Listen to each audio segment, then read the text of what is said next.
Keep your hands and head inside the vehicle at all times. Buckle your seatbelts, check your mirrors, sit on back and relax. It's lights out and away we go for the Tall and Short of It podcast. Hello, everyone, and welcome to another episode of the Tall and Short of It podcast, coming to you live from the fangs of a forklift. I'm your host, Justin. And I'm Aaron. Welcome back, everyone, for another episode of the podcast. We've got a busy one ahead of you. We are missing out on a little bit of magic today, but we've got IndyCar, we've got Formula One, and a little League of Legends chatter that'll keep us busy throughout the episode. Justin, good to see you, my friend. Yeah, good to see you too. Coming to you on another sunny Wednesday, as it has been. But yeah, like you said, we've got a lot to get into. Some Formula One, the IndyCar 500. But yeah, man, it's been a week. Give us your rose, thorn, and seed. Tell us how you've been. Sounds good. So I had a fun and busy weekend. I hope you had a good Memorial Day weekend. But Friday night, Colleen and I did a little date night. It had been a while since we've ordered in and done stuff, but it's been a while since we're let's just the two of us go out, get dinner, grab a drink. So we went to a place close by that we walked to, and it was annoying at first, but became comical. But we were seated, we had booked a reservation for an outside seat, nice weather and all. And we get put next to this table where they'd push two tables together, and it's two families with their kids there. And man, I think there were four total. So 4 adults, okay. 4 kids, but and a dog. And so just the entire time, they're eating dinner, the adults are grabbing drinks and whatnot. The kids are just being let to do whatever the fuck they want. They're up, they're down, they're running around the table. The ones laying on the cement ground with the dog, they're petting the dog. They're back and forth. They're screaming. They're giggling. They're loud and obnoxious. One child looked like she was straight out of The Shining and came over and just stared at our food on our table for a hot second. She was probably 4 or 5 years old. I'm just what? And these parents just didn't bat an eye, didn't even attempt to be come on guys, reel it in. It was so unbelievably disrespectful to everyone around them that it did become almost is this real? And then when the families left, they left very shortly before we finished our dinner, so they're there the entire time pretty much. And when they left, it got so quiet. I'm oh man, this would have been nice to just have a peaceful dinner this whole time. Yeah. That would have been sick. And I was just kept looking over at the parents and just kind of the fuck are you guys doing? Of course, yeah. Just kind of chuckling to myself. They didn't pick up, just completely oblivious to anything other than their little swingers conversation or whatever the fuck they were talking about. But I was Damn. This is you guys, you crazy cats. No wonder your kids are absolutely nuts. Well, but the kids had each other, you know? Yeah, and the dog. So, but then on Saturday, so that was Friday night. Saturday, we toured a couple more venues, and then I was invited by Shane and Willie. They had an extra ticket to the Blink-182 concert, so I went to that, which was pretty sick. It was a blast.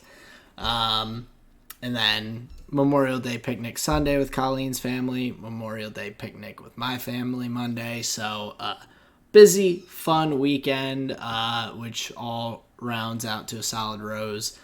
And the thorn and seed kind of tie in. So like I said, we checked out a couple more venues on Saturday morning. Finally crunched some numbers. So my thorn is that weddings are really, really expensive, and it blew my mind how expensive it actually is when you put all the numbers together. It's pretty wild.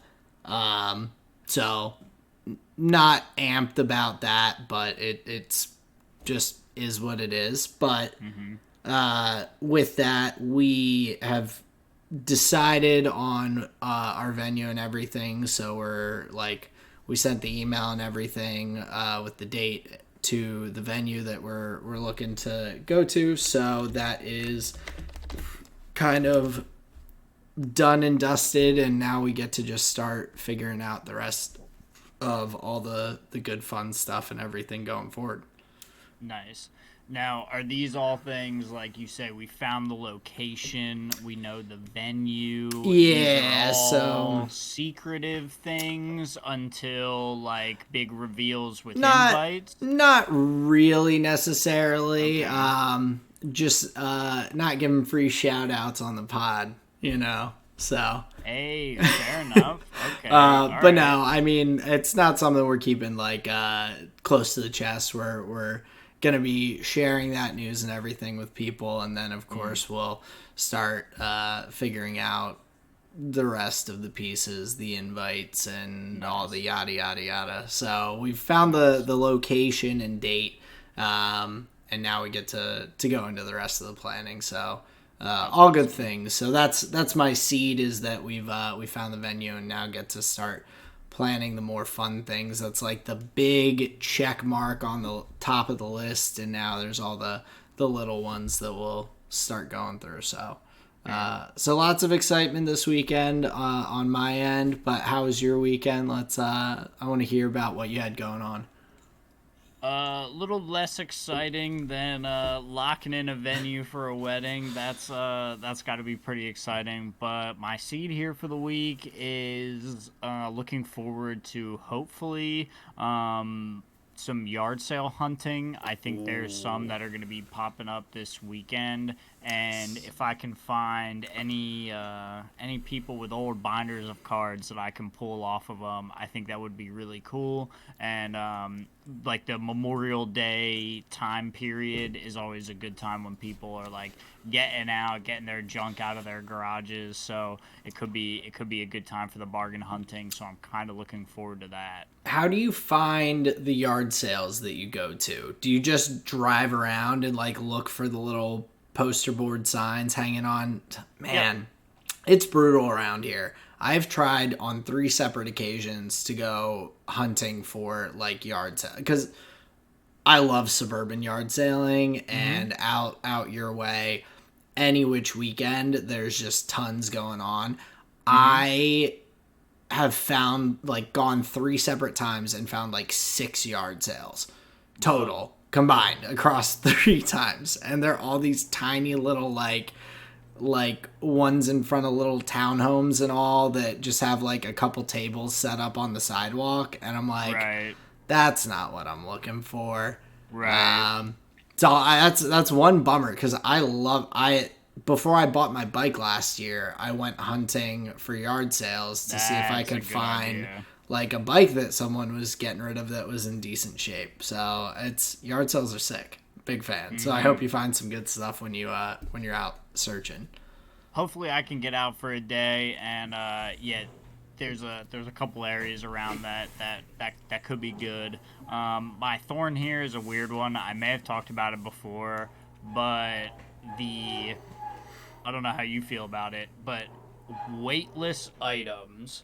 So like I'm talking deodorant, I'm talking like empty boxes of tissues, I'm talking like the empty soap thing. Okay. Just things that like hold a place usually and are pretty solid, but sometimes like are empty and have like no weight to them. It is one of the most frustrating things in my life when they just fall over, get knocked over loosely, where it's just like, I would rather like stub my toe on like a 40-pound like toothbrush holder and like know that it's not going to move, and be like, then accidentally like boot a tissue box across the room like you're messy.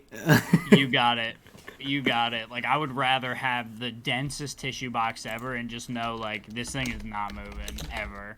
I don't think you've brought that up before. I think the only one that I can think of that really irks me is when the soap is like super empty and you like push down the pump thing and it like slips and slides and falls over. Same concept. That one gets me, but I don't think too many other ones. Like I usually just like chuck stuff when it gets empty. I'm just like, all right, bye bye. I'm like quick about that. Hey, fair enough. I mean, we get the refillables sometimes. But yeah, I don't know where it comes from, but it's a tizzy inducer, that's for sure.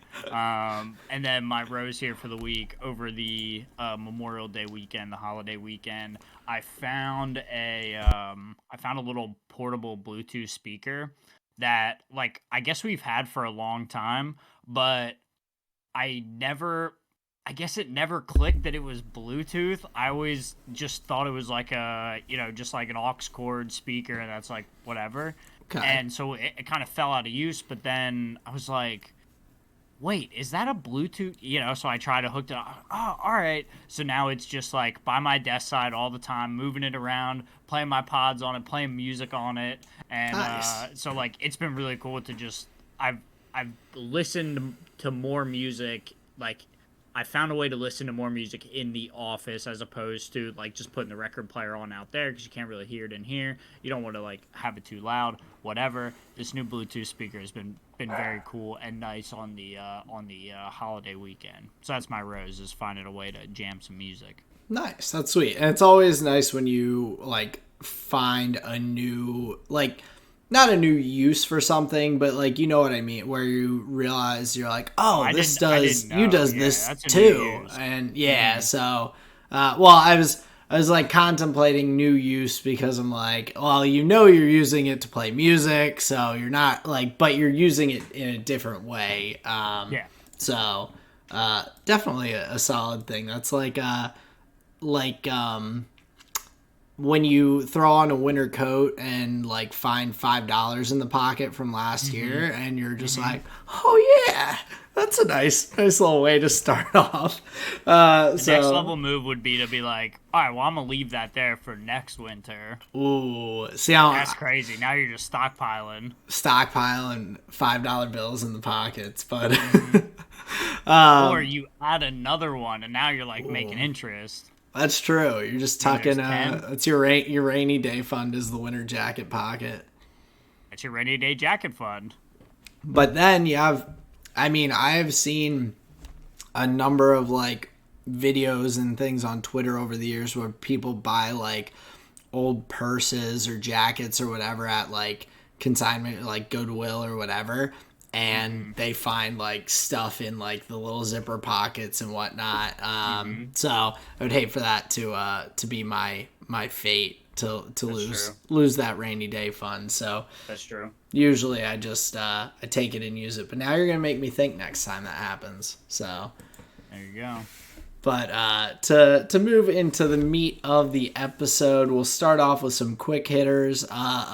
Not so quick hitter off the bat was the Indy 500 this past weekend. Greatest spectacle in sports, the Indy 500 was quite a spectacle, I would say. It was a pretty interesting race from the get-go. A lot of movement around the track, a lot of incidents and crashes kind of throughout. Roman Grosjean ended up being one of those that did not finish the race. So between him and let's see here, there were, I guess, 10 folks that did not finish the race out of the 33 person grid. It was a bit of carnage kind of throughout. Well, actually, I think it might have been even more than that. Now that I'm looking, but yeah, lots of folks that did not make it to the finish line. Well, that was back-to-back for Grosjean, right? Like the last oval he crashed out at was Texas, correct? I think so. Gotcha. Yeah, so he's not doing so hot, but yeah, in this case, one of many at this race. We had it in the wall. We had it in the pit lane. We had it at the restarts. from other crashes. Yeah. So yeah, all sorts of people not The finishing the race. the pit lane ones are wild to me. Dude, I Like know. there is no regard for anyone else. They're like I think it's just wild that they have like a slow lane and a fast lane in the pit lane where they're like, well, the right lane you can just kind of cruise, and it's like not really. Everyone's still dodging in and out. Like it's not that much space. Yeah. So yeah, that's a crazy one, and unfortunately, I think who was it that was doing really well that got knocked out there? Was it I think Graham Rahal collided with Pato maybe or something like that? I forget who it was in the pit lane that was the bigger one. I think it was Pato Award. He was coming out. Polo. That's who it was. Yeah, so coming out like looking pretty good, and then some big contact, just no regard for safety, no unsafe or only unsafe releases, I guess, at the Indy 500. Yeah, that's a pretty good one, because you're right. There's just so many close calls and just like so many people around. There's no. Yeah, it just felt like chaos, honestly, in the pit lanes, just over and over and over again, and that was just like wild. And then, what's the lady's name? Catherine? Is it Leggy? Catherine Legg? Yeah. She, over. I guess you're like. To a certain degree, you want to be burning out of the pit lane, I guess. You want to generate heat. You want to just right. get going. You usually see a little bit of tire spin as they're hitting the gas, a little bit. Sure. So, but I just said to say I don't want to be like, or she just spun her tire just straight into the wall. Like, to a certain degree, there's intention there, but right. Gave it a little bit too much. And in the interview after, it sounded like they actually were having some mechanical issues that led to it. Gotcha. So yeah, just like, but I guess I just said to say she was part of that early group of cars that got taken out. We see Scott Dixon early into the pit lane. He was having mechanical issues. So there was a bunch of shenanigans that weren't just like mistakes. There was also like some car trouble going on as well.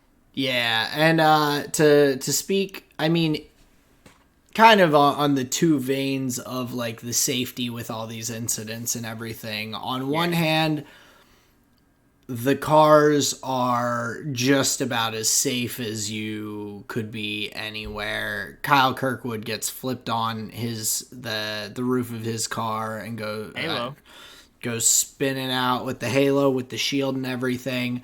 I mean, your car gets flipped as you're going 200 miles an hour around an oval track. Like, you're going to be sliding for a long time.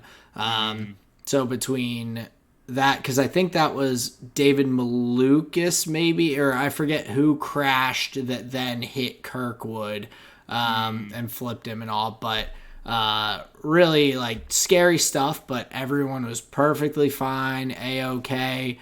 But on the other end, there's still room to like grow. We had the incident with the it was maybe that's what Graham Rahal's was. I don't know who it was. There was a lot. Someone's the rear tire that went flying over the fence and like barely missed the grandstand.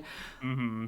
There's some things that we got to be able to figure out there, because a flying tire like that, like, I remember, I think it was 2 years ago, Helio Castroneves almost got nailed by a tire that came off a car while he was like coming out of the pit lane in his car, and just that itself would have taken his car out. Like, would have done some damage. So to just a unsuspecting bystander in the crowd, that's real bad. So, well, and my question, does IndyCar use the same wheel ties that Formula One does?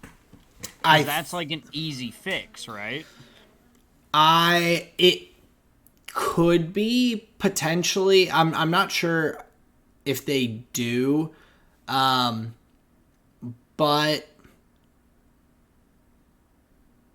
I think still there's the potential for something to happen in this kind of instance where there's a collision at like 200 miles. Like, I think even with that, there's it probably would help, because it does seem like when those things happen that like the wheels just go flying. Like, it does not seem like there's something that is securing them to avoid that. Like, we always end up seeing them in with F1 cars just kind of hanging off. You don't see unless a tire doesn't get fully put on properly in the pit lane. That's about the only time that you're really at risk of losing the whole wheel itself.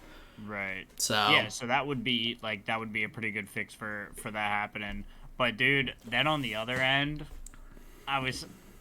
me and Sarah were talking about it, and I was like, dude, I want that to be my car. Like, I want that shit to total my vehicle. Like, they're replacing your vehicle. They're taking care of whatever you need that night. They're like, dude, I was saying she's probably getting, like, that family is probably getting tickets to. They're on vacation already, like, to go see this race. Like, I would assume in most cases they're not just like immediately leaving the next day. So they got time to get this figured out with Indy. Right. Well, and then also, like, I bet they've got tickets to every Indy 500 for like them and their fam. Like, want that to be you when it's like a massive organization, massive event. Like, you kind of want to be the one that's like, all right, I get to get taken care of in this scenario. Oh, yeah. And that had to I didn't see... Did you see any pictures of the car? It was fucked. I can imagine, because, like, as long as it's just a innocent vehicle that's nailed, unless you're like someone like me who, when we were out in Denver, we rented a car for the day at like the Hertz or whatever, and we didn't get the insurance because we're like, we're just like bopping around here for like not even a full day. If I like got a rental car, didn't get the insurance, and then a tire comes and just destroys it, it's gonna make me think a second time about getting or about what potentially dangerous activities I'll be around if I have a rental car. Oh yeah, of course. That would just be that would be terrible. But so yeah, I just thought that was great. That nobody was hurt. You get like there's kind of like a funny angle to it, but yeah, overall I do agree. We don't want massive tires flying at hundreds of miles per hour into the stands. Yeah, not ideal. But then kind of to move on into the end of the race, so we have just like back-to-back incidents with like under 15 laps to go. There's cautions. They're coming around with basically the safety car, doing that whole thing. It got red flagged, I think, right before the last restart, and then they start from the pit lane for one lap.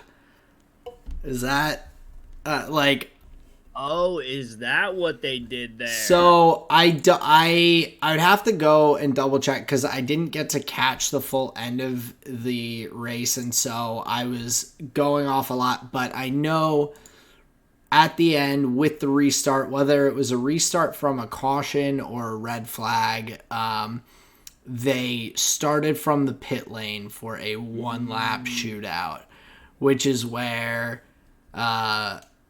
our buddy Marcus Ericsson, who won the Indy 500 last year, is leading out of the pit lane, and he just has like he just, it's such a weird situation. Like, your tires are cold, you're just trying, he was trying to break the toe the entire way around the lap practically.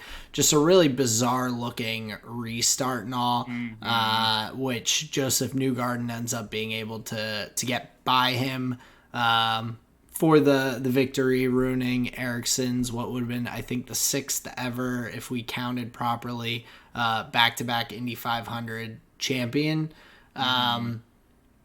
So just an odd way for things to go. But yeah, one lap shootout from the pit lane. I feel like we've seen it before, and F1 fans don't like it. Stepping behind on softs. Yep. So I don't know what the best solution is there.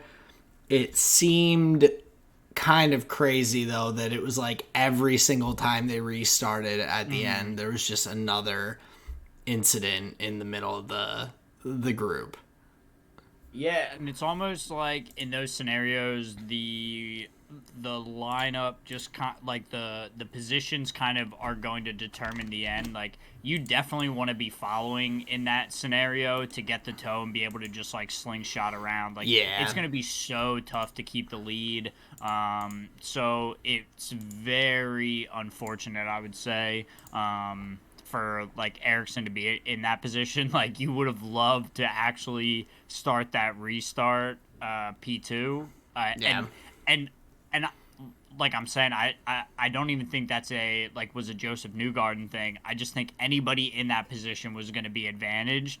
Now, he did run a great race. Like, he started on the grid. I think he was like 21 or 23. So Newgarden, he was 17. So Okay, all right. Yep. So, but still, he was in yeah. the like further than the middle of the field, further towards the back. Marcus Ericsson started P10.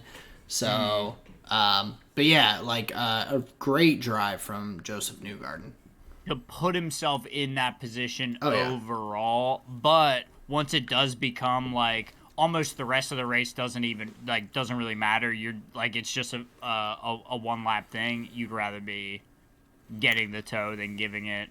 Yeah, and so the way that I just found the article that I had seen, but it was restarted from a late red flag, 1 lap to go from the pit lane, and they didn't do the normal pit. They normally do a pace lap, a 1 lap with just at normal speed and then hit the green. And so they were just like, nope, from pit lane because racing. So understandable why Marcus Ericsson would be a little displeased. I think you can easily compare that to what we saw in F1 in Abu Dhabi 2021, where the race procedures were changed in the name of racing. Yeah.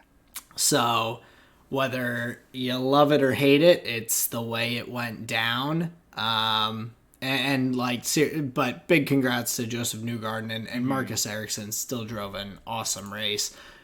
Definitely would feel like a huge bummer though on Ericsson's side to have that kind of snatched out from under him.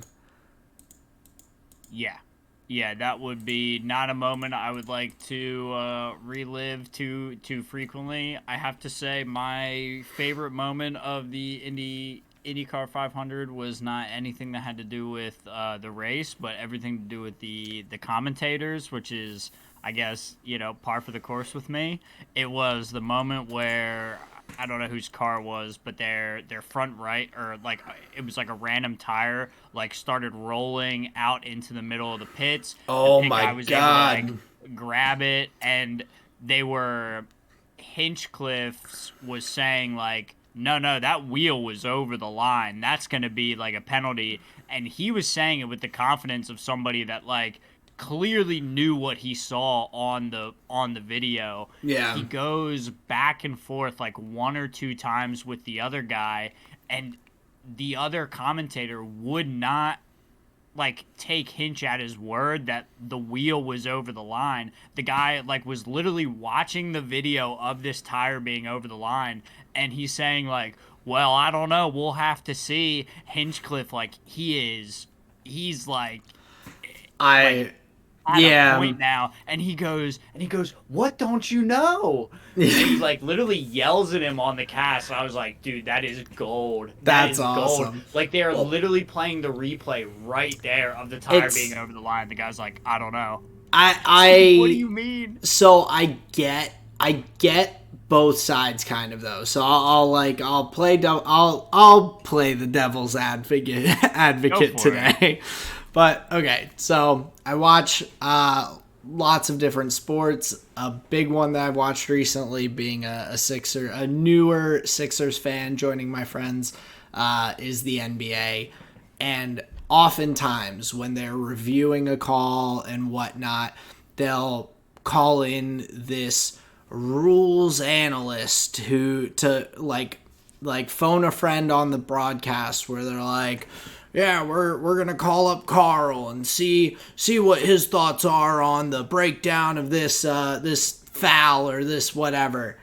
And okay, so it's like a sidebar while it's being discussed. Yeah, so the referees are like watching the replay, like deciding what they're gonna do, and this guy's like he's like specifically like just super knowledgeable rules guy is like, okay, like this is how I see that breaking down. I see this or that, or like this would be a flagrant 1 and not a flagrant 2 because although he did accidentally elbow him in the face, it was an accident. It wasn't like done maliciously or with the intent to injure. So yada yada yada. So he'll occasionally go through this full breakdown and then the referee and be like, yeah, so this should be a foul on this person for XYZ reason, full breakdown, and the refs will come out and be like, no foul on the play, and then just like go back to it. So I can understand the other guy being like, I don't want to say it's going to be until we hear from the stewards, but I also can understand that he should be like, oh yeah, that should be blah, blah, blah, if they apply the rules correctly. So like, I can understand the tentativeness of him to like just accept it. But also if it's like completely obvious, like you can say that and then you can say the officials fucked up afterwards if they call it wrong. Well, penalty or not, I think like, in the moment, what they were talking about was just whether or not the tire was over the line. Okay. Not even necessarily if the penalty will be applied. Gotcha. And that's what Hinch was thinking was insane when he was just like, nah, you can see right there. Do you need glasses? Yes. It was like that kind of a reaction that I just loved. But believe me, I totally get that. I was thinking of it more on the lines of like, what will happen because of the incident? Like, do they see it as went all the way? Like, so yeah. But from that angle, you don't want to be the guy that's like, oh, for sure, this is a 10-second drive-through penalty, and then they're just like, no penalty will be applied, play on. And you're just, because then you just look like a dumbass, right? But yeah. So that was just a funny moment in an overall. I would say like pretty funny race. I was having a bunch of thoughts of like, dude, this is just like a clown show. What the hell? It's wild. And like I get that oval track racing like does lead to a lot more I don't even know if you could say more frequent incidents than like a street circuit type track.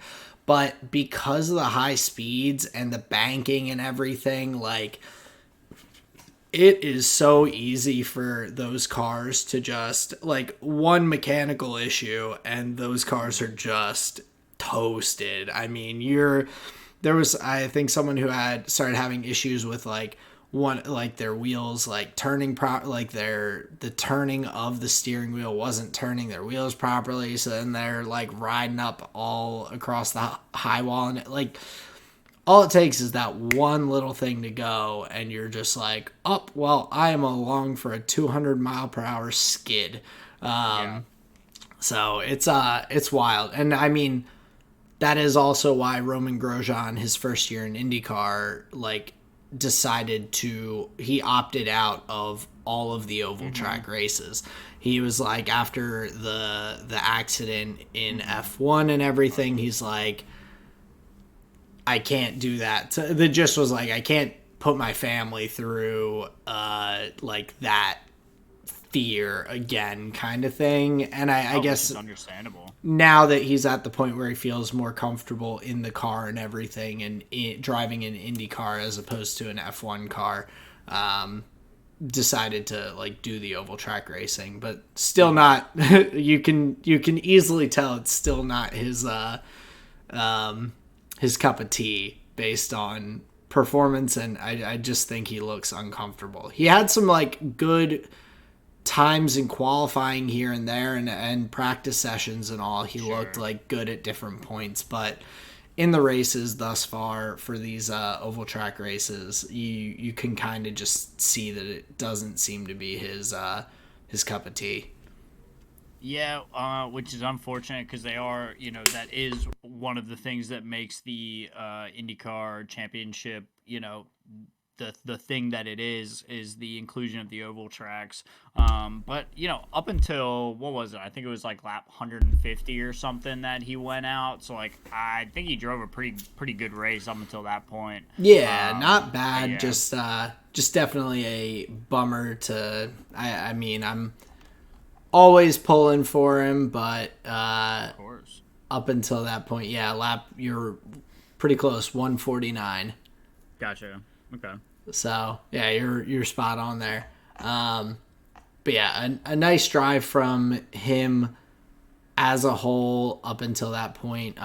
But just hasn't quite put it together on the oval track. But that I don't know. Were there any other Indy 500 notes? No, not really. I just thought it was really fun, and there was more shenanigans than I expected. But yeah, it was just a good time, and just congratulations to Joseph Newgarden, and sucks to suck Marcus Ericsson. Yep, you gotta deal with P2. I think that's a good way to wrap it out. But moving on into some of the quicker hitters of the episode. So F1 and Sky announced a new partnership where they're going to create a children's F1 broadcast, which is kind of neat. The NFL has done something similar with Nickelodeon here in the US, where they've got like an over like not a green screen, like I don't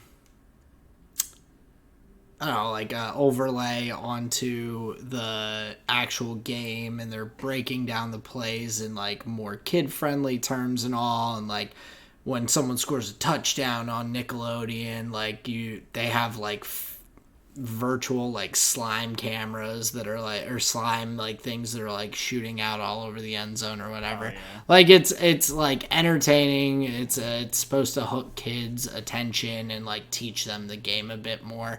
So That's the only way I can watch football. There you go. I'll have to link you when they're doing it, because you'll probably get a kick out of it. But no, that's what I'm saying. That's how I watch American football currently. Oh, I was gonna say. I thought you were saying that's the only way you would, and I'm like, I'll send you every time. I'll get you watching football every time there's one of those broadcasts. I'll send it to you. But yeah, I think it's a cool way to introduce kids to the sport. I mean, even when we're like learning about F1 and everything still now, and when we first were getting into the sport, there's so much technical, like just information that you kind of get through the broadcast, through the other, like the pre-race, the post-race, and for a kid to like digest that, like it's different if your kid is karting and things like that, and that's why they're watching F1. But if your kid is just like, you like F1 and you want your kid to understand it a little bit so they can be a fan too, I think it's a cool way to go and kind of grow the sport a little bit. Yeah, for sure. Because, I mean, how can,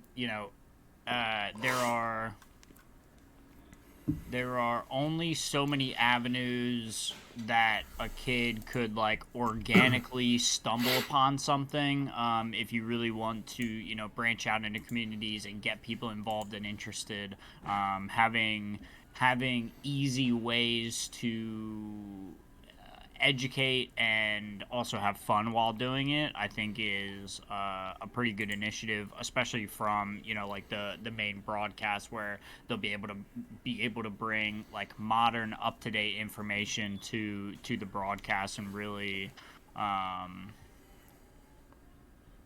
make a viewing experience that caters to like a younger audience, but in a way that like would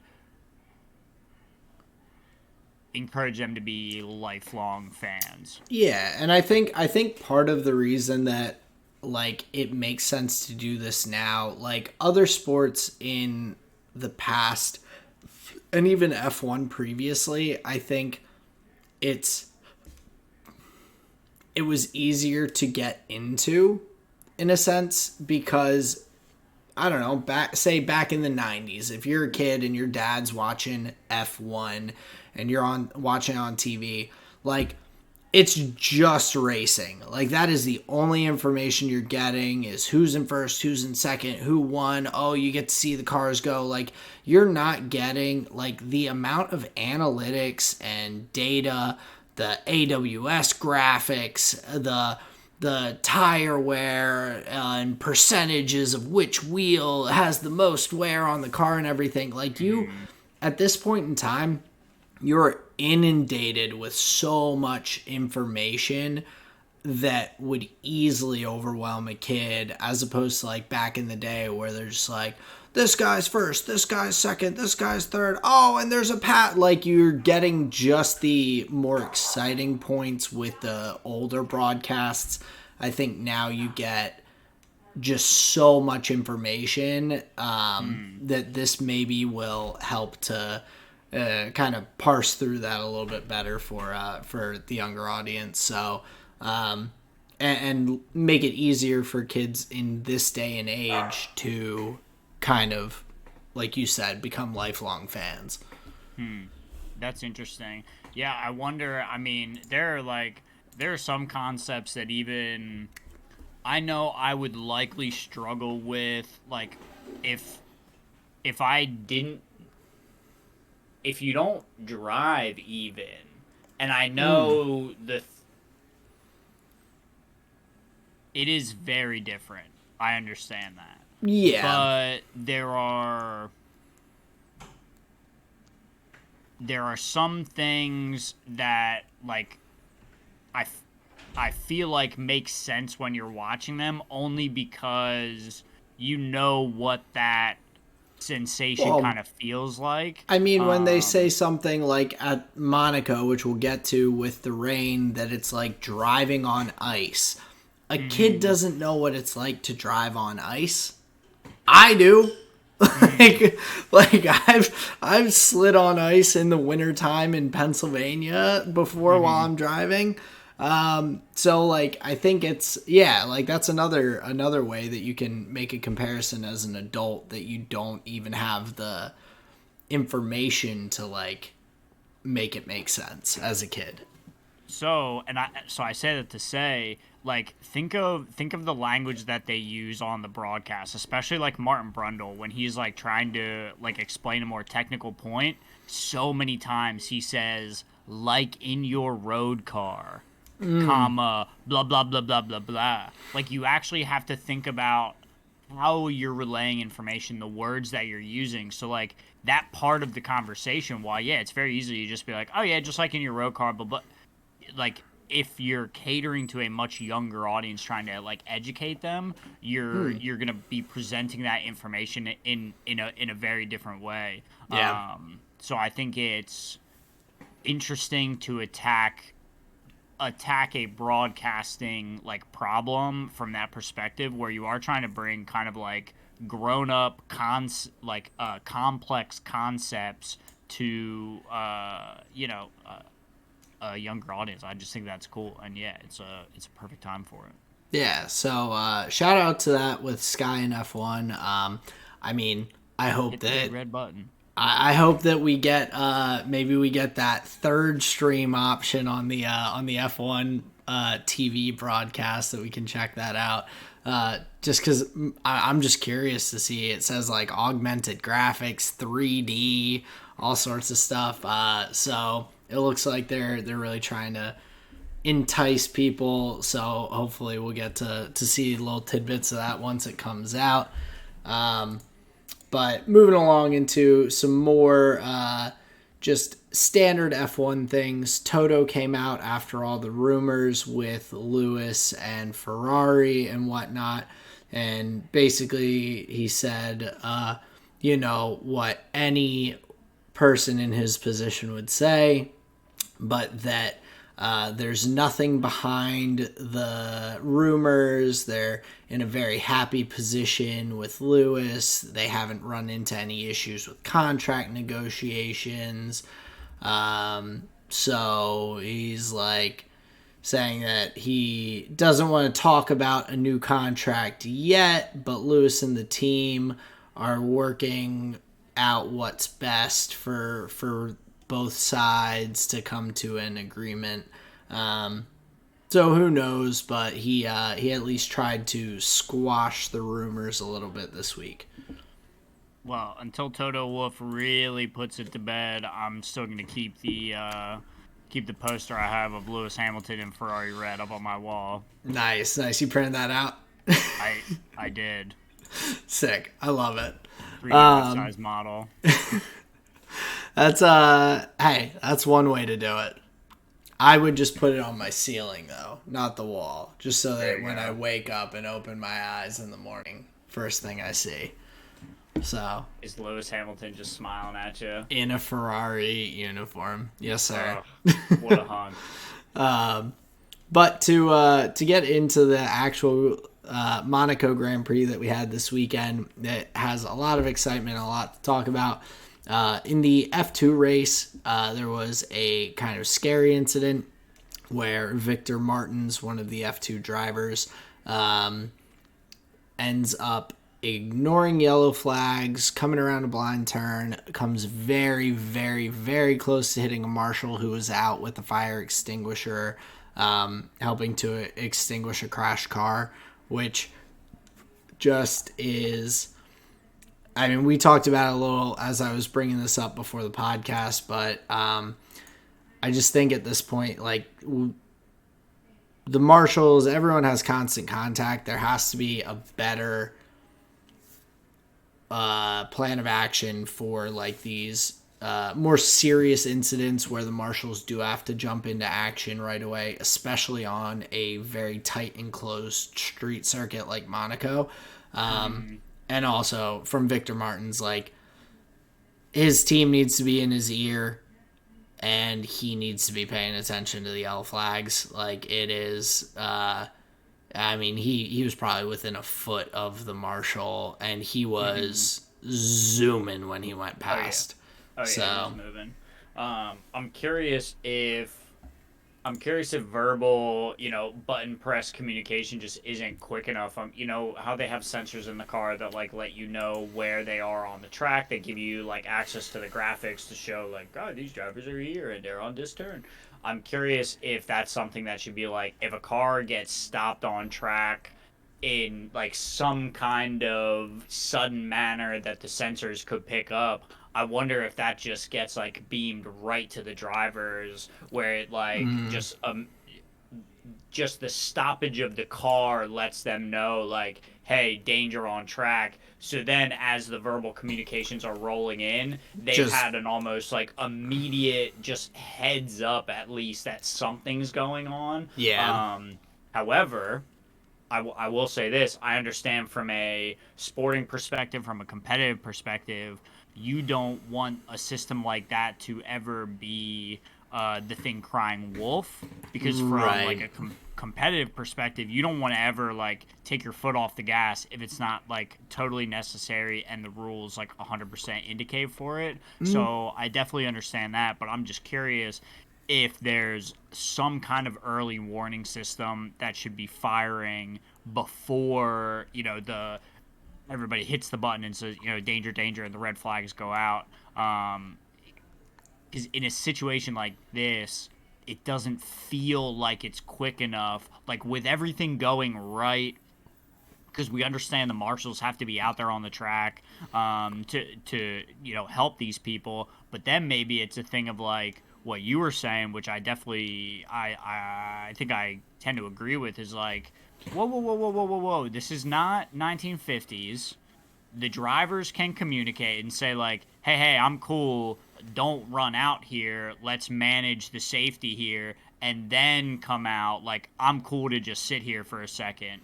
There is the danger of like, you don't want them sitting out in a dead car with active cars on track. You want to remove them from the dangerous situation. But I think there is, like you're alluding to, because we have the constant communication, you can get a little leeway from the driver to say like, yeah, I'm cool, let me be the only one out here. The marshals don't need me.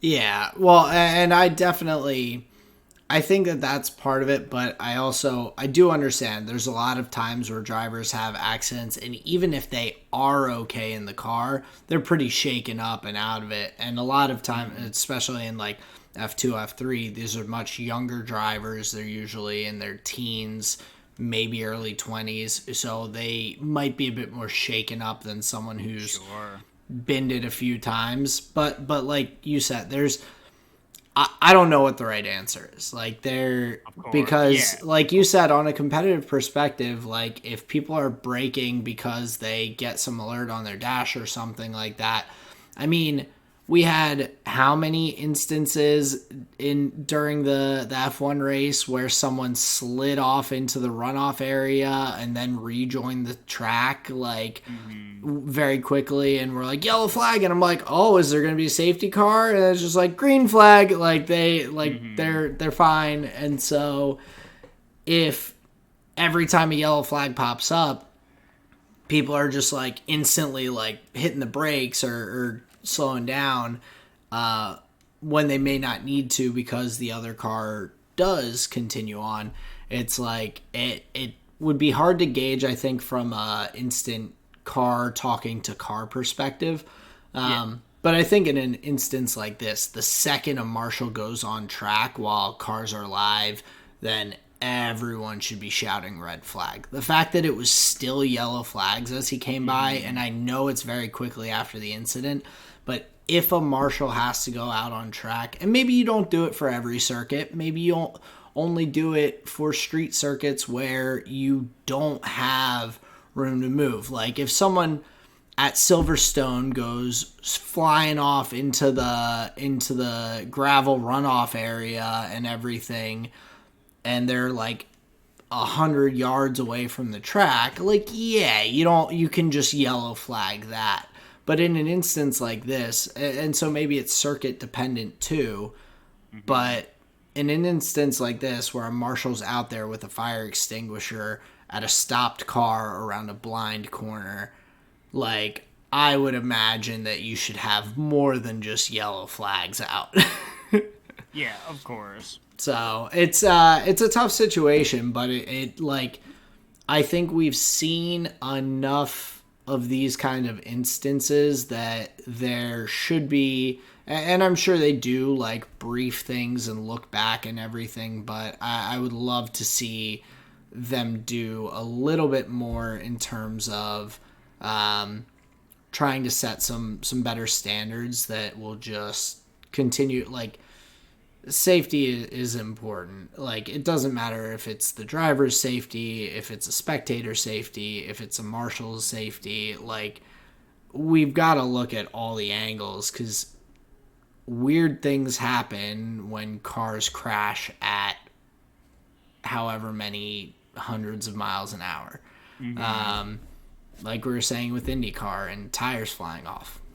maybe having a tire tie that holds it with the car a bit better avoids someone's Mercedes windshield ending up with a big donut tire in the middle of it.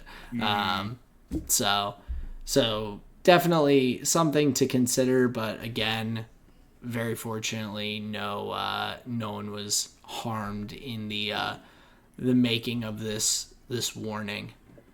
Bro, because that's just like a shattered leg. Just gone. I mean,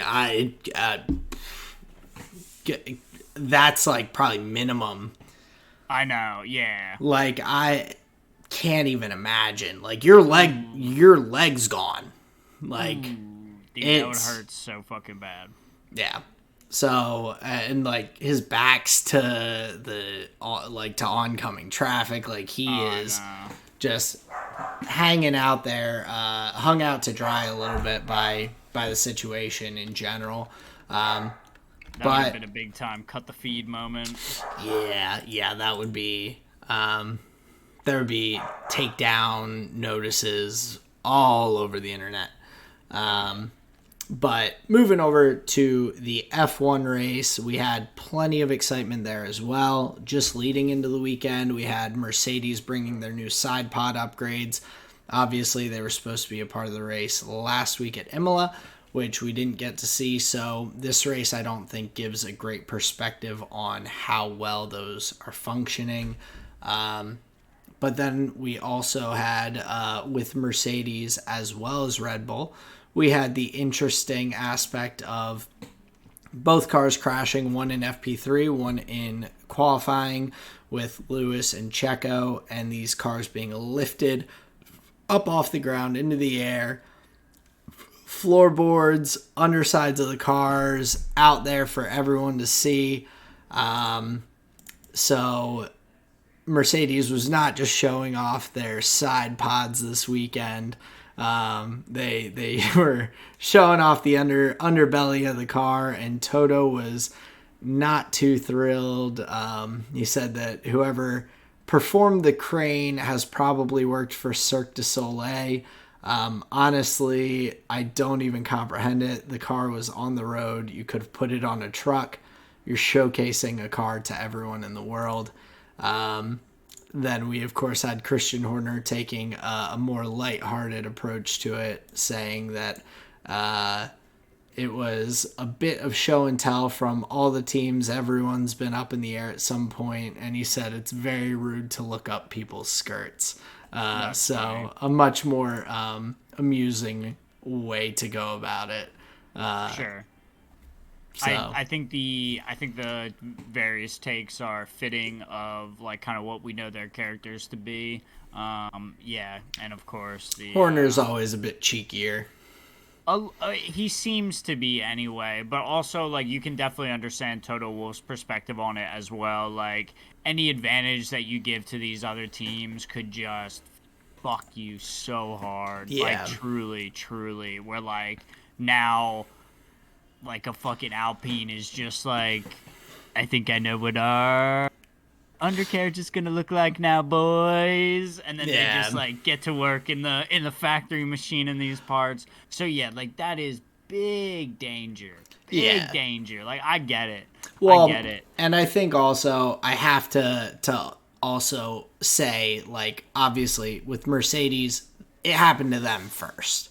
Like, they were the first one, and if they're like, well, now everyone's going to know our secrets, like, it's a lot easier as the second car that this happens to on the weekend to be like, well, I guess this is just the way it's going to go. Like, happened to them. But for Red Bull, I think it's could be more potentially detrimental, obviously being the team at the front of the field everyone's trying to catch up to. But another kind of point with that, Helmut Marko said that even though people will be able to see like the underside of the Red Bull car and everything, that floor is important, but the other parts and pieces that work a certain way with the floor also are are like a key to that. Like, you can't replicate the floor and just go, oh, like, we took a picture, let's do it down to the millimeter and remake this and throw it on any car, and it's gonna just be like zipping right along. So I think that's a good point, but it definitely does give the engineers for the teams a bit more food for thought as they're kind of figuring out what might be the best way to go about with their designs and all. Sure. Yeah, well, and that's like a great point to make where you say that, like, yeah, just because they know what the floor looks like doesn't, like, give them just the keys to a championship winning car. There is a sense in which, like we talk about where the engine and the chassis marriage, where, if that doesn't, if they're not built for one another, or they're not really compatible, you're going to end up with issues, and you want teams to be able to hopefully be like producing those parts in a harmonious manner, to get the most out of these designs. So you have to figure, while it may let in on some information, it's not going to be like the whole kit and caboodle. Yeah, which I think, like, I mean, just a quick sidebar, but I think that speaks to a lot of these teams looking to have their own individual engine supplier, in a sense. Yeah. Aston Martin looking to go with Honda, Red Bull going with the Red Bull powertrain, and Ford in the future. Teams are kind of going away from using the engine of other teams a little bit, because you do have to kind of work in compatibility. And if you're just like, oh, we're going to slap a Mercedes engine in our car, well, Mercedes is designing that to go with the parts for their car. And although in this year, Aston Martin has taken that Mercedes engine and performed so far 1 point better in the Constructors' Championship than Mercedes. At the end of the day, Mercedes has the upper hand in design with that compatibility between chassis and engine. So it makes sense that some of these teams are looking to find an individual that's not necessarily a competitor team to get those engine parts from and whatnot. So Of course. Well, we may end up seeing like a funky era in Formula One where it's all these like 10 different teams with like either they're a works team or they've partnered with a supplier that is just like making their engine. yeah, I think that would be like fascinating, because then not only would you have like you would have all of these like primary names, but then B, you would have like like an Alfa Romeo partnered with, like, I'm just throwing names out, but then you would have like a Toyota in the mix. You would have like a this in the mix and this name in the mix. I think that could be quite interesting, but also that's more of like a magical Christmas land. I think the more practical point to make would be like, it just seems better to be the producer rather than the purchaser. Yeah. Because then you have the creative freedom, and then the chumps down at the end of the supply line, like, yeah, they can deal with the engine, but like, we built it for us. Right. And if you can use it, great, but we're gonna be able to optimize. Yeah.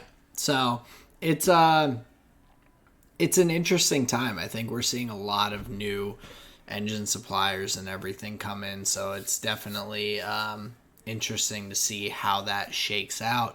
But getting into the qualifying itself, why don't you lead us off with what you were seeing in qualifying? It was a banger. So a great way to start off the Monaco weekend. Yeah, I thought it was pretty exciting.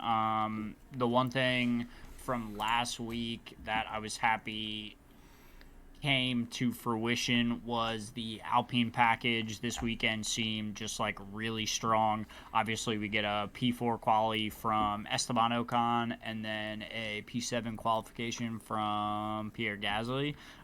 So from a qualifying perspective, that was a huge standout for me. Was the improvement of the Alpine package. If you're a Red Bull fan, you were just heartbroken right from the outset. Sergio Perez puts his car into the wall. It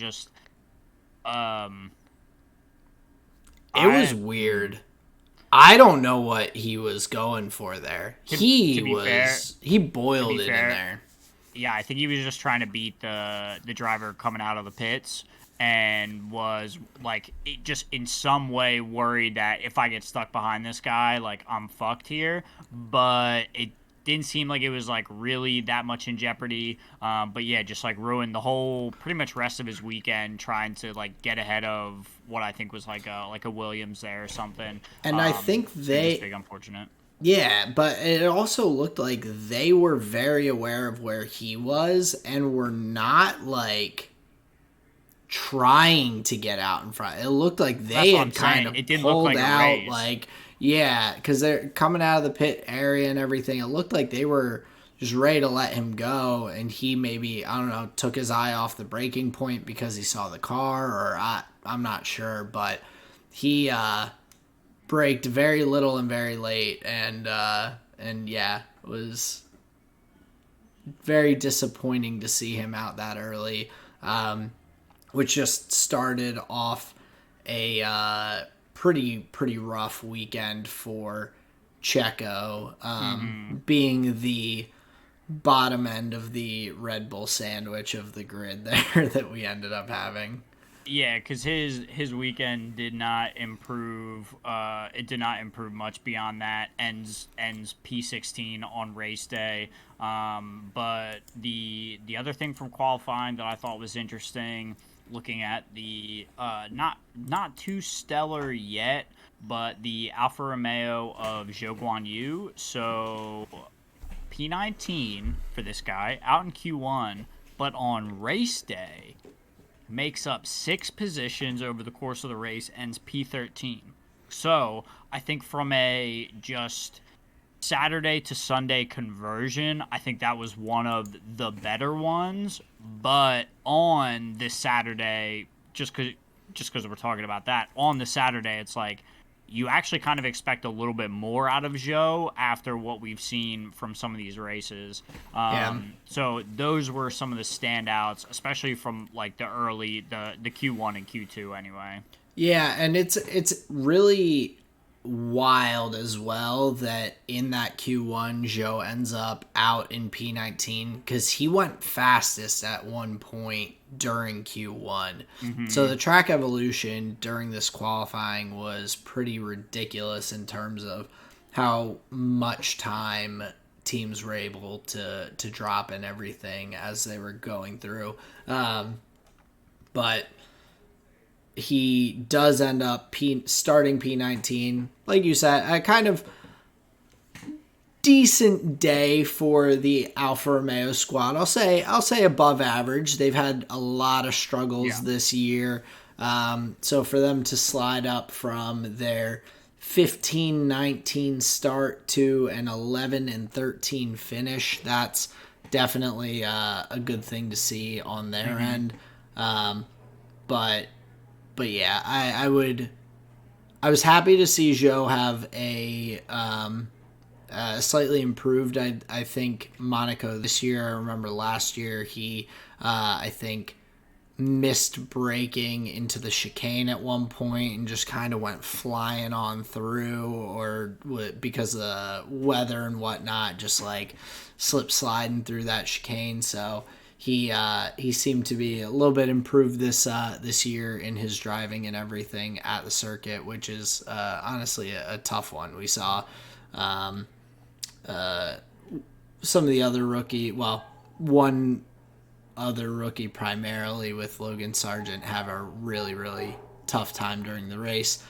But with Q3, before we get into that was my mind. I was watching So I watched Q1 and Q2, or well, listened to Q1 and Q2 as Colleen and I were driving to the wedding venue. She was holding my phone, and I was like listening along as we were driving. Predicted.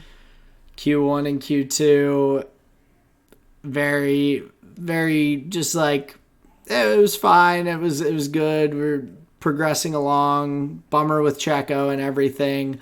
Lewis almost getting knocked out in Q1 and Q2. Very just putting in those last laps to pull his way through. But then I had to pause and watch Q3 after seeing the one venue. And man, I was freaking out as I'm hearing like Verstappen's fastest, then Alonso's fastest, then Leclerc's fastest, then or I guess it was the reverse. It was Verstappen, then Ocon went fastest, then Leclerc, then Alonso, and then Max put in just I think the lap or the sector of his life in that last sector, because halfway through that lap the broadcast was like, well, it doesn't look like this is going to be the lap that's going to get Max on pole. And he was, I think, 0.2 down at the end of sector 2 from Alonso, and pulls out just a crazy little. I mean, watching how close he was riding to the walls at the end there, it was like, it was so smooth and fluid. It was like he was locked in for that last bit of the lap. Well, he even said like that he was kind of wall riding a little bit. He had bumped a little bit. So yeah, pushing for sure, and it at a track where some of the most recent like quick laps we've seen have just ended in, that front left tire just in the corner of, that little swimming pool chicane section.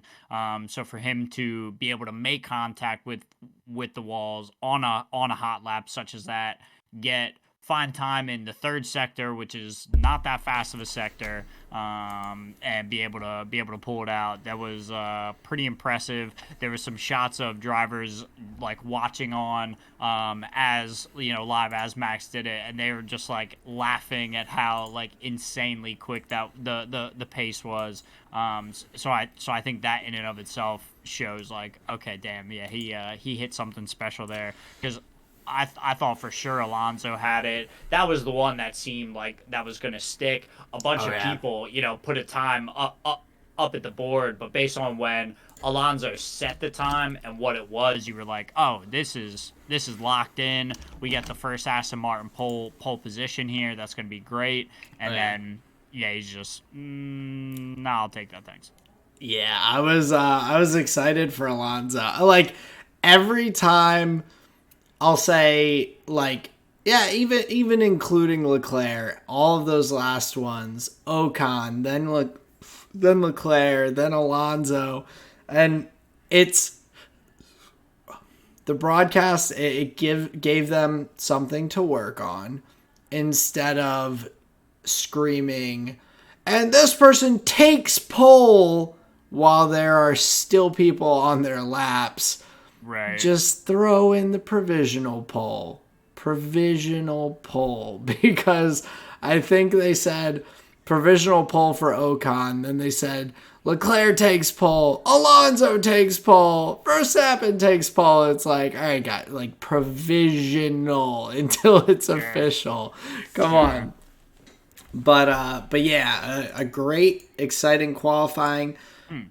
We go into the race where there is, obviously we've talked about Monaco, where qualifying is kind of one of the most important things. Leclerc, who finishes P3, ends up getting the 3-place grid penalty for impeding Lando Norris in the tunnel. Good kid. Just like on both sides, whether it was the team or on him, like that tunnel is very blind. You're going from sunlight to darkness, back to sunlight very quickly. Like, the not a place to be going slow. And on the team's end, like, they needed to also be telling him that Lando was coming up on a hot lap. Because that was not.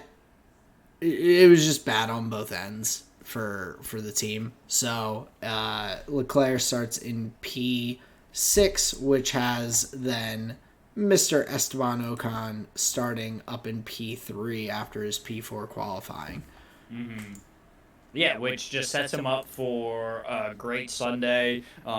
Keeps that position, not like the whole way through, obviously, like pits and stuff, but makes it back onto the podium, at the end of the race. So I think that's got to be like the most impressive performance of the weekend is the kind of rise of the Alpine squad, and then with Ocon specifically, because his final qualifying time looks like 4 tenths quicker than Pierre, so he's getting a little bit more out of the car in that scenario. So I would say quite exciting for Esteban Ocon, who previously race winner at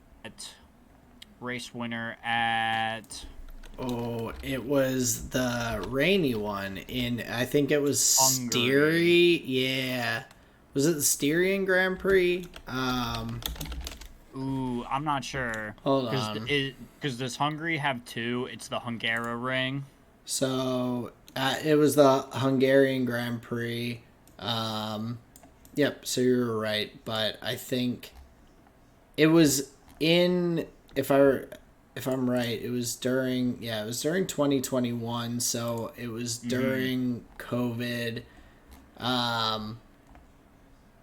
But yes, Hungarian Grand Prix. So I think Just that's saying that to say, race winner Esteban Ocon back on the podium, and I think this really kind of brings him back into the conversation of like, okay, yeah, this guy is he's doing it. Yeah, I would agree. I think I have discounted him as not that I ever necessarily thought he was a bad driver, but I never, at least in recent memory, have looked at him as someone who's competing for podiums and whatnot. And hey, maybe it's not going to be on a consistent basis yet, but the fact that he still took advantage of the opportunity, he put in a great lap, had a really nice drive during the race and everything to maintain that position by end of race and everything. He defended very well in the wet weather. So a really nice drive from him, and he crushed it. I mean, we saw other drivers who we expected to do well in the wet weather do somewhat well, but I think he was definitely a big standout. I mean, Max had some really good laps, but his last lap, I think on the medium tires, he lost a ridiculous amount of time because they just stayed out too long without switching to the intermediates. Yeah. So yeah, I think that decision really affected just Max's kind of final stint there, but at that time, everybody out there struggling as well. Right. So it didn't seem like too big of a deal. But yeah, to be fair, that was one of the more exciting aspects of the race. We could highlight a bunch of good drives, but I think that's what really brought the excitement and the jeopardy in. There was a feeling in the air during the pre-show, the lead up, during the formation laps and whatnot, that it's overcast. There's a system coming in from the wherever the hell that could be dropping raindrops, and so there was this sense that it could end up at a wet race, and we have everything imaginable. We have people going on to Inters a little early, probably losing some time, but end up, they end up being on the proper tire. You have Alonso, who, he says, you know what, fuck this, I'm staying on the slicks, ends up not being the right call. He pulls a Sebastian Vettel. you remember the race where I was like, oh, this guy's a genius. It's going to do it for him. Ends up like not being the right call. He has to just like come right in, but fair enough. So you see all sorts of strategies like once the rain comes in. So that's really where it like kind of got exciting. Yeah, and I mean, it was wild kind of watching because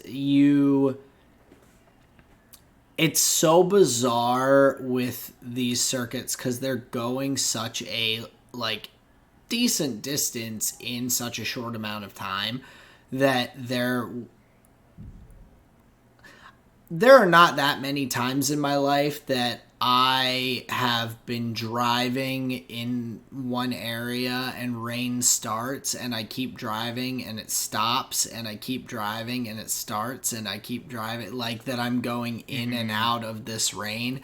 And for them to be going through large portions of the circuit where it is perfectly dry and then to have these turns and parts of the circuit where it is like seems like it's pouring rain is just wild to watch. And especially going through this again and again, like I understand why Alonso would have wanted to stay on slicks as much as possible. I mean, it is significantly faster than the intermediates, like 5 seconds a lap faster, probably at least, if you can manage through those wet sectors. And it was just so inundated in those areas. I mean, we saw just more people than I can even think of off the top of my head sliding off into runoff areas.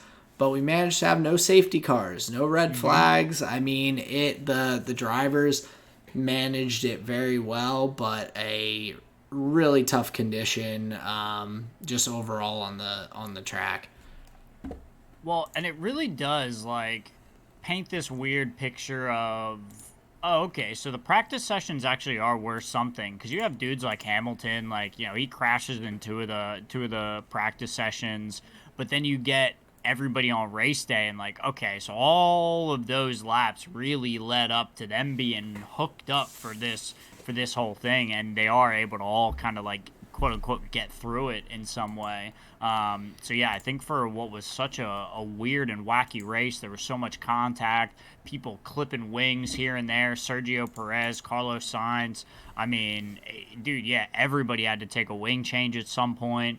You had Carlos Sainz, you know, sliding into the barriers, George slide into the barriers, Sergio Perez slide into George Russell. So for all of the contact made, yeah, that's actually a great point that I don't even think I realized. Yeah, there was no stoppage of play. Yeah, it was bizarre. Like with it being Monaco and wet weather, I expected there to be something, which I think was kind of on both ends for Red Bull's kind of strategy with Max. Like, for one, ridiculous drive by him to make a set of medium tires last for 55 out of 72 laps when they were supposed to make it 42. And he pushed them 13 laps further. But a great idea, because you're like, okay, two things potentially with rain. It gets to be so much that you can't use slicks, so we're not going to change onto the hard tires and everything. We're going to wait it out, see if it rains for the intermediates. And two, on the other side of that, if you end up having a safety car or a virtual safety car or anything, you get a quick, cheap pit stop at that point in the race. And if you're looking at it like, oh, can we hold on? Oh, the rain's like it's sprinkling a little bit. Then that's also like it's a good opportunity. So I think a really good strategy for Max. I think they also just gave away all of Max's pit stops for the day to Checo with his 5 that he managed to do throughout the race. They were like, sorry, the pit crew's tired, Max. You gotta stick out there as long as possible. Give them a breather. But kind of the bring us towards the end, I mean, Max, a great drive from him. Similarly with Alonso, I don't know what would have happened if Alonso had switched to intermediates sooner instead of switching to the mediums. I saw a bunch of people saying that he would have won because he wouldn't have pitted twice. I also think Red Bull's strategy would have shifted if Alonso went on to the intermediates. They probably would have jumped on the intermediates as well right then. Sure. Because in a vacuum. Yeah, because I mean, if Max stayed out on medium tires in the rain while Fernando was on intermediates, yes, that Alonso probably would have caught him and passed him and won. Mm-hmm. However, I think if Red Bull sees him go on to intermediates, I think they were leaving Max out on the mediums because they didn't want to get caught with their pants down, hopping onto intermediates while Alonso's on mediums, and then the reverse happens. Everything dries up and Alonso blows by him that way. So I think that the reaction would have been different, but either way, from Max, from Alonso, from Ocon, from Lewis, great drives. George Russell had a small mistake, but my kind of bummers from the race, for one, Checo and Lance Stroll, when your teammates are 1 and 2, to have the kind of weekend that you had sucks big time. And then my other one where my heart just sank was for our boy Yuki. He was in P10, then he was in P11. He looked like he was going to hang in P11, and then he was just having brake cooling issues that end up just giving him a real hard time dropping down to P15. I thought we were going to get another Yuki P10, P11 finish up until that last couple of laps. So I was bummed out for our boy. Yeah, that is unfortunate. The consistency is going to drop a little bit there, but not everybody can be a winner. The McLarens, 10 and 11. I wouldn't say they're winners. I wouldn't say they're losers. I think that's a win for McLaren at this point. I think that is they'll take any points they can get. Of course. Yeah, and that's kind of what I'm alluding to. Obviously, to be fair, I'm worried that that's track specific. I'm worried that it's a bit of a slower race. They weren't in a position to lose positions over the course of the Sunday. So yeah, I think it was just a decent result for them there, but definitely improvements to be made. But 2-point scoring positions, better than 0. So happy there. And Oscar Piastri starting to be the best, to my eye. I think he's starting to be the best rookie that we've seen come into the sport. Ooh, hot take. Interesting. Okay. I don't hate it. I mean, he's obviously doing. He's clearly ahead of both Nick DeVries and Logan Sargent this season. I'll wait to pass my judgment on him for now, but better than Mick, better than a Mazepin. I'd say though that better we than had. Sargent. I'd say we had some decent rookie seasons between Yuki and Zhou Guanyu. Not Yuki. Yuki was rough. He was on the struggle bus. But I mean, Oscar similarly has had his, little recency bias to some extent. I mean, he DNF'd in the first race, P15. He had the P8 in Australia. Then 11, 19, 10. Like, he's kind of still all over the place. Where, I'll go back and look with Yuki. Yuki was 9, 12, 15, DNF, 16, 7. Yuki, I think our biggest issue with him was the inconsistency. Not necessarily, like, lack of pace. So I would say I've I'm starting to be more impressed by Oscar Piastri. I want to see him be able to hook up if he continues to have similar performances and look pretty good, hang pretty close to Lando, who is a faster and more experienced teammate. I could slide with you on that. So Yeah, I guess the angle I was thinking of is like it seemed like a lot of Yuki's mistakes, like where he or it seemed like a lot of Yuki's issues came from like just doing mistakes in like a qualifying session or like a that's fair practice too. session where it seemed like it was like an over push in some way where to my eye, and I could just be misremembering races. It wasn't Piastri taking himself out or like doing mistakes. Not entirely. Yeah. His was at the cost of like mechanical failures Yeah. or car issues. So I guess that's the angle that I was coming at it from. But you're right. Maybe we should hold off on our best But rookie diagnosis. hey, it's a hot take. You're throwing it out early. You're calling your shot. I like it. It's an interesting conversation at least. You know? It is. Well, and the fact that there is a potential conversation is also an interesting part of it. Like Go ahead. not every time that you have a rookie in the field are you going, is this the best rookie in the past 3, 4, 5 years? As like a lot of times you're just like, can't wait to see him get more races in the car and like see how they grow. So the fact that we're able to even like tentatively have that conversation, I think speaks to how Piastri's kind of looked so far.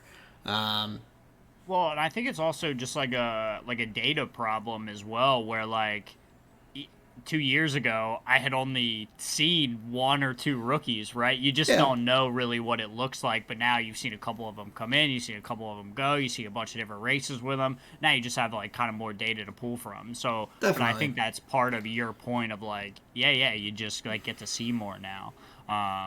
So yeah, I think from that McLaren perspective, decent weekend. Yeah, I would definitely agree. And I mean, double points is something that any team that is down in the bottom half of the grid will absolutely take any Yeah. weekend in, weekend out. Gobble them up like a hippo. Got to hungry hippos for all those little marbles. But kind of with wrapping out the race weekend, one final note. You know I love my Max Verstappen stats. But We're a Max he, Verstappen podcast. yes, so he takes on his 39th career victory, so he now has surpassed Seb for most Red Bull wins as a driver. So that's just a cool little note for the weekend after Seb had obviously a lot of good time with Red Bull. For Max to pass him in race wins is definitely a big achievement in its own, with Seb being one of the greats up there in that conversation. So I didn't want to, for all you Max Verstappen lovers like myself, I didn't want to leave you without a fun little note there. But we do have the Spanish Grand Prix coming up this weekend. I am very much looking forward to another F1 race. I love back-to-backs just for myself, because it's all about us, the fans, and not about all the craziness the drivers and teams and everyone has to go through to get these cars and everything ready between weekends. We get race weekends back to back, and I'm loving it. Yeah, it is. It is fun to just feel like you're in the thick of it. But yeah, I think that's where like part of the challenge that's built in. That's why they have like breaks at certain points, because I think part of the element is the intensity, the tightness of it. Like I do believe that that's supposed to be all part of the show and all part of like what makes these teams so exciting to watch and so competitive, and where they're able to find the edge, because they are like they are just pushing to in every sense of the word. It seems like so yeah. From that perspective, from the competition perspective, I think it's exciting, and then just from the fan perspective, yeah, it's great to just get more racing. So yeah, like Aaron said, we'll be in Spain, and we'll be in Spain next week for the Grand Prix. I think that'll be quite a good one. Yeah, it's going to be a fun race. We'll get to see a lot of these upgrades that we didn't get to see in Imola, but then we didn't really get to see in Monaco, how they actually affect the cars. So it'll be interesting to see there in Spain at the Circuit de Barcelona Catalonia. To see how track. some of those upgrades, especially I mean, my eye is going to be on the Mercedes team throughout the weekend to see how those side pods do and everything, because that will be their big proof is in the pudding a little bit to see what kind of changes and adjustments they'll need to make moving forward. But yeah, another fun F1 weekend ahead of us. Little bit of League of Legends chit chat though before we kind of bring us towards the end of the podcast. But one thing we've talked about it. Before we get into the League of Legends, let's just take a quick break here, call. and then we'll be right back. And welcome back after the brief pause. So before I was so rudely before we took the break, I was about to get into a little bit of LCS chit chat. So for one, the end of the world and potentially the North American LCS is upon us. TSM has signed their first North American mid laner since Reginald in their last split in the NALCS before they go to a more competitive region over looking to move to the LPL. So Insanity has been signed to TSM as their mid laner. So he is the what is it? One of the four horsemen of the LCS apocalypse, because shortly after that, because of what we've talked about a little bit with academy teams and Riot kind of allowing teams to cut that portion of their organization and everything, we now have a organized walkout/lockout that's been started by the LCS Players Association. It started out where things were still on schedule and teams were given permission to sign additional players post roster lock, so giving them opportunities to kind of field some of this talent that is now homeless with the challenger teams being eliminated. That did not quite meet what the players were looking for. And so the Players Association had a meeting, determined that a walkout where the LCS players were not going to play until Riot sat down and kind of came to an agreement with them, happened. So then teams were apparently reaching out because Riot was not postponing anything. They were like, nope, things are going on as planned. Deal with it. And so teams were looking to sign scabs, essentially, and have any semi-professional player they could sign to rosters, because Riot was essentially forcing them to still play, and all of their players were like, yep, we're not playing. So this is kind of the progression. Then, of course, the LCS Players Association put out a notice that they just, kind of to anyone who is potentially going to sign with these teams, that, hey, we're doing this for the greater, the bigger picture of the LCS, we need some sort of talent development system. So we are doing this for the longevity of the LCS. And then it was announced on Hotline League with Mr. Travis Gafford that Riot was going to be lifting the rank requirement for playing in LCS. There's a rank that you must maintain to be kind of like a super license in F1 to be able to play in LCS. Gotcha. So they were this might be your and my best shot to play in the LCS. Dude, let's go. Bottom of silver players. Get me on to FlyQuest, baby. There is no...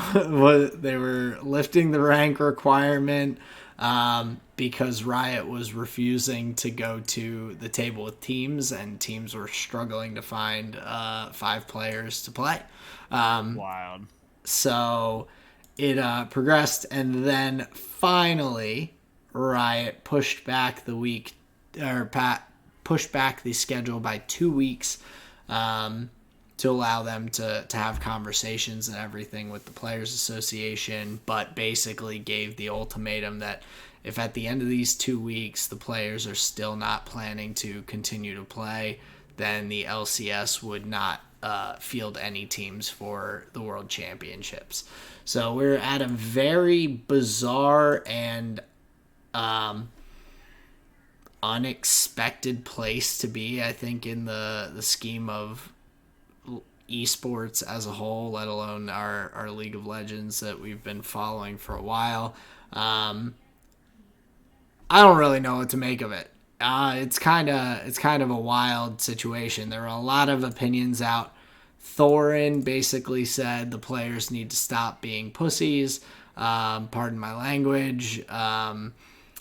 Then there was I Will Dominate, who is like the head of the Players Association, is a scumbag who didn't even know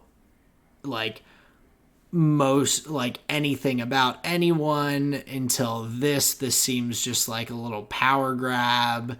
And then, of course, Riot and the Players Association kind of being on far ends of the spectrum. It's been a odd week as a whole. Yeah, and unfortunate to be honest though. Like you've kind of felt the writing on the wall a little bit for a little while now, where like North American viewership's going down. We have not been able to field an internationally competitive roster in forever. We've gone from competitive to mediocre to like just a joke almost, and the viewership reflects that. I think the zeitgeist around it reflects it. So yeah, it's unfortunately it's not surprising that it's going out in this way. It just doesn't seem like North America really has the appetite for it. We want to have video games as this outlet, but like we're not ready to like pay for it like other entertainment, where we should have been thinking about it like a Netflix subscription a long time ago, because then money would have actually been pumped into the scene. It wouldn't just been like propped up on like merch sales, and the only way you can like sell merch is if your team wins. Well, how can your team win if like there's only one thing to do, and then the other thing to do we just get spanked, so nobody cares about us? Like just the portals for money making just get choked off so easily when you don't give teams the opportunity to like win more games. It's just unfortunate that the NA scene is like kind of just.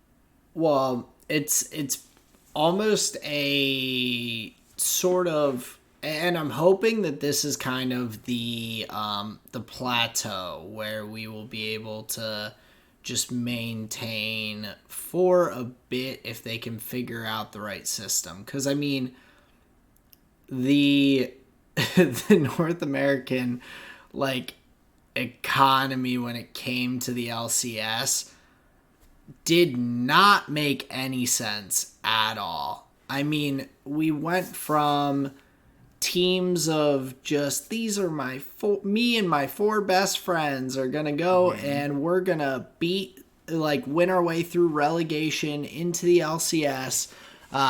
We went from that to franchising with multi-million-dollar team buy-ins to be a part of the league, which was not sustainable, to now, like, this is where that becomes unsustainable. The success hasn't come from a franchise system.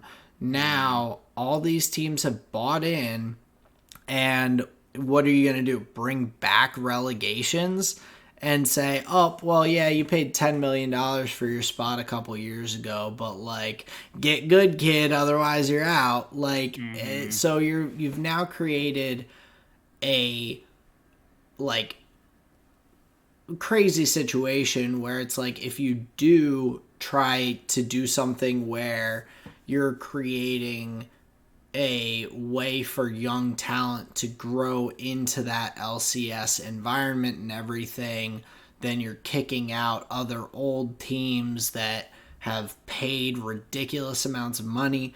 The fact that LCS teams were paying obscene amounts of money for players from other regions, particularly China and Korea, to come in was unsustainable, because even if you win the world championship and you're paying some dude $2 million per year as a salary, like, I don't imagine that the money is evening out. Like, Riot's prize pool hasn't grown. Like, yes, you'll get more merch sales and people will buy your world skins and you'll get a portion of the money, but, like, at the end of the day, the way that the LCS ecosystem, like, went economically was not sustainable.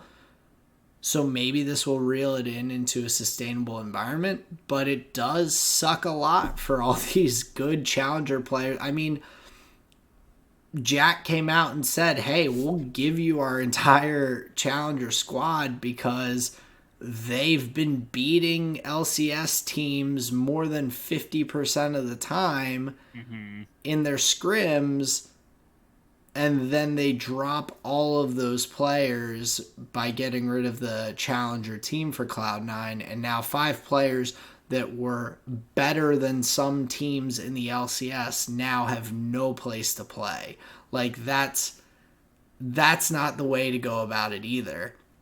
The fact that Riot just opened this up mid-season to be like, yeah, you can just get rid of the challenger teams if you want, but, like, you could also hang on to them if you want.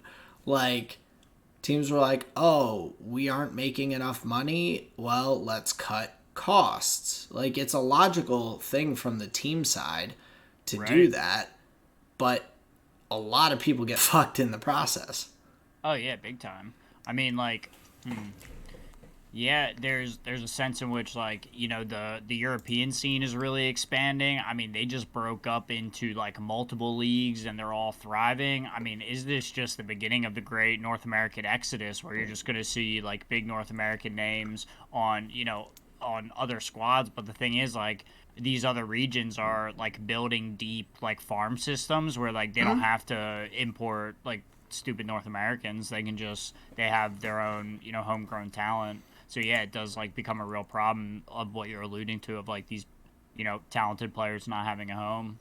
Yeah, it's just a very bizarre spot to be in general, and of course we'll get more updates as we go on, and we'll be sure to have some updates next weekend, but or next week for the episode. But yeah, a bizarre kind of standoff between the LCS Players Association and Riot in terms of what's gonna happen with this season. So I do appreciate the players kind of backing up other players, and that's what a players association is going to do. Whatever your opinion, even if you're like Thorin saying that the players need to just, this is the way it is, like you just need to toughen up and figure it out. Like, this is kind of what a players union's supposed to do, is try and stick up for the whole of players. And when a lot of players all at once are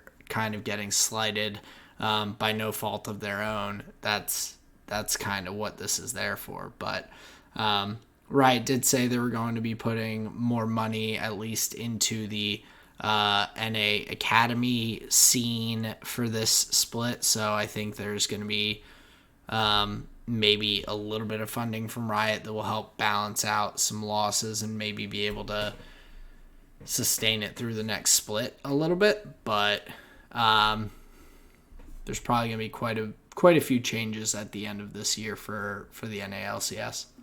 Yeah, it sounds like it. I mean, yeah, do whatever you want, Riot. This is JDG's world, and we're just living in it. So, it's not like it matters what we do anyway. Yeah, I'm just stirring things up. But yeah, that's our little LCS update. So we won't have any new LCS news about games for a little bit, but we will be back to you guys with updates on kind of what we're looking at in terms of if the split's happening, if Justin and I are going to be playing, like what the whole deal is there. So name a more iconic jungle mid duo than Justin and Aaron. I couldn't do it. Holy shit, I couldn't do it either. That's legendary. But yeah, for now, let's just get the people out of here with the flavor of the week. Sounds good. So I'll start us off with my food for this past week. It was from Colleen and my interesting pizza date night at the local Italian restaurant. I had a nice smoked bacon, arugula, balsamic vinegar pizza. So nice little taste there, along with a spicy margarita. So I enjoyed that very much. For my music this week, I kind of have two. So of course I did go to the Blink-182 concert. What's my name again? Justin? But no, the song's "What's My Age Again," isn't it? It is, but I ran with it. But it was a great concert. They were very entertaining. Like the fact that they're all just like middle-aged men. Tom DeLonge is still a nut about like space and aliens and everything. They are among us. They were just like kind of busting Tom's balls the entire concert in between songs, just being like, yeah, we got to keep telling Tom what song's next because he's not like keeping up. Like Travis, just keep it rolling, and Travis Barker's just like not talking the entire time, just like killing it on the drums, just like song after song, like just not like he's got the routine down. But my other little tidbit of music, which I found kind of interesting, so Spotify added an AI DJ to Spotify, so it's personalized to each individual person. I'm not entirely sure how I feel about it as of yet because it doesn't seem quite as fine-tuned as I would like it. Sure. But doesn't play enough Mac Miller. Well, it tries to be like it's weird. It like talks to you like like a radio host. Yeah. Did you check it out at all? I'm familiar with it. Yeah. So I just heard about it a couple days ago, or like I think like Thursday or Friday this past week, and was checking it out. And it just like is a little too all over the place. Like this morning, in the mornings, my music is very different than in my afternoons. What I listen to on my drive to work, very different vibe. And this morning they're like, let's throw you back to some songs that were being played in your younger years. And it's like Atreyu and like these. I'm like, this is a little much for my morning drive to work, my guy. I'm like, this is not, like, you would think it would pick up, like, it's got all the data. You'd think it would know that in the mornings I listen to, like, a chiller vibe as I'm waking up. And in the afternoons, I'm looking for something a little more upbeat and energy filled. But it did not pick up on that and was just throwing it heavy at me this morning. So it's got some tweaks, but I thought it was cool that they're trying to do something like that. And I think AI, like, as a DJ, like it's an interesting concept. Like, it has all of my music listening history for the past however many years, like over a decade that I've been listening to Spotify. So it's like a ton of data to go through and be able to base that off of. So maybe with some upgrades and tweaks, it will be a little bit more spot on. But but for now, it's a kind of a little gimmicky and interesting thing to check out. And then for my visual medium this week, I've been starting out the Netflix anime Spriggan. It's a Spriggan is like a kind of super soldier. No, kind of it's like a super soldier that is, I guess in this company it's like a big company that has, no, I know what a Spriggan is normally, but in the show, it is a like super soldier that's all geared out with like tech and armor and whatever else, kind of the goal being to kind of lock away ancient technology that people are trying to use to do bad things. So this guy's going out and on behalf of his organization kind of trying to put these bad things away so that other people don't get their hands on them and use them for bad things. So an interesting show. So far, I'm not like hooked, but hooked enough to keep watching. So that's been my kind of new thing this week. But yeah, that wraps out my flavor of the week.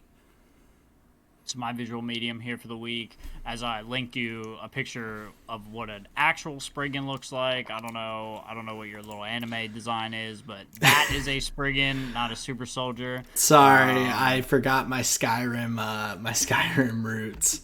Yeah, I don't know what you're doing over here. It's wild. My visual medium here for the week, Sarah picked up. She found the Fast 1 through 9 bundle. So we watched The Fast and the Furious, so the first movie. Oh, and then baby. We watched Too Fast, Too Furious right after. We hit like the deleted scenes of the first one. We watched like the little featurettes and whatever. So we really got into it, and it is a hoot. And there's like a panel that has John Cena like with a gun, and I'm like, when does it get to this? It's so funny how it goes, and I said this to Sarah. I was like, it's so funny how it goes from just like literally a movie about street racing that has a very grounded plot line to literally just like battle cars and just like flying them out of planes and shit. It's so good. I went through a period of time when I lived in Virginia that I was watching through all the Fast and the Furious. I think it was when like Fast 7 was coming out. Okay, gotcha.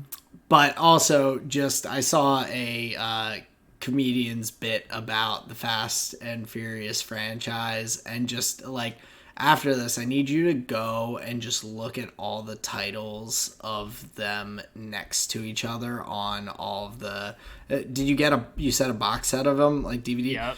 Just look at them. There is no cohesion in the naming. Oh no. The Fast, the Furious, like the Fast and the Furious, like Fast and the Furious 2, Fast and the Furious Tokyo Drift, Too Fast, like all of them. There's like some of them have numbers thrown in, some of them have numbers written out, some of them have like there's no cohesion at all. Then it just like they drop And the Furious and just go like Fast 7 or whatever. Yep. Like nothing at all, and it's amazing. Just a glorious, like, it goes from, like you said, like solid plot lines and everything to almost in my mind, like Sharknado-esque like realm. As you get very further. much so. It's just high budget, just sci-fi movies. It's all about family though, so that's what matters. Yo, that's so fun. That's literally what I said to Sarah last night. I was like, it's so wild that it's like testosterone, cars, girls, like fast rate, like drugs. He's like running money in the second one, but it's all to just be like, you're my friend, bro. Like, I love you. You get the moments with like Paul Walker and Tyrese where they're just like dapping up in the sunset, just like, we got one more drive to make. Well, and later on, so they're like, wholesome, they're just actually. like barbecuing at the end of the movie, and someone rolls up and they're like, "That's my brother." Yes, it's just ridiculous. So yeah, you gotta love it, and I'm excited to see more. My food here for the week, I've probably mentioned this before, but it's just like insane. The Little Debbie Star Crunch treats. It's like a crispy caramel rice cake with like a chocolatey thing going on. It is wild. They've been making them since like '93. I've never had one of these before in my life. Bro, they're crazy. Dude, and to me, I they love taste some like Little Debbie. nostalgia. They're great. See, but it's a great treat. I'm not just saying that because like only I like it. It is objectively amazing. So we grabbed up a box of those. Normally, I'm not for having this kind of stuff around the house, but dude, for a Star Crunch, yeah. Yeah, I feel it. I've got like my top Little Debbie's and everything as well. That is not on it just because I've never had it. I'm a cosmic brownie fudge round Swiss roll kind of guy. Okay, the cosmic brownies are pretty good, and I've been known to beat up a Swiss roll too. So we may be on the same page there. Yeah, so that's my food for the week. Fucking up some Star Crunch. Hell yeah. And my music, going back to an old classic. Okay. Beauty and the Beast by Rhapsody. Nice little EP. I actually don't know what it would be classified as. It's just an album, but it's very good. I don't know if it's her freshman project or her second one. I believe it may be her first album, but it is banger front to back. Got a lot of great moments, some like more introspective moments. But yeah, that was a nice fun one to go back to. In finding the Bluetooth speaker, I was listening to a little bit of her, so that was pretty cool. So that's my flavor of the week. Nice, and it is an EP, by the way. I just looked it up. I know it. You had it right on. But of course, as always, ladies and gents, the end of the flavor of the week brings us to the end of this week's episode. So, as always, you can find us on Google Podcasts, Spotify. Check us out on YouTube as well if you want to see our smiling, friendly faces. Hit us up on Twitter at Tall and Short of One, the number one. We'd love to hear your thoughts on the LCS, the race weekend in Monaco. Love to hear what you think about the upcoming Spanish Grand Prix.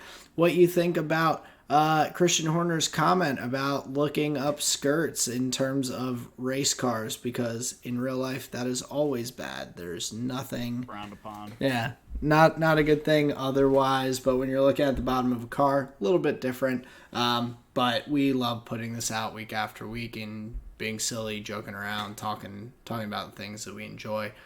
So thank you for taking the time to listen with us.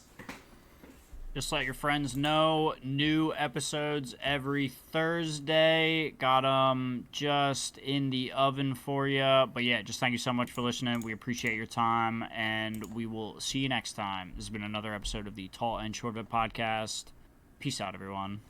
See ya.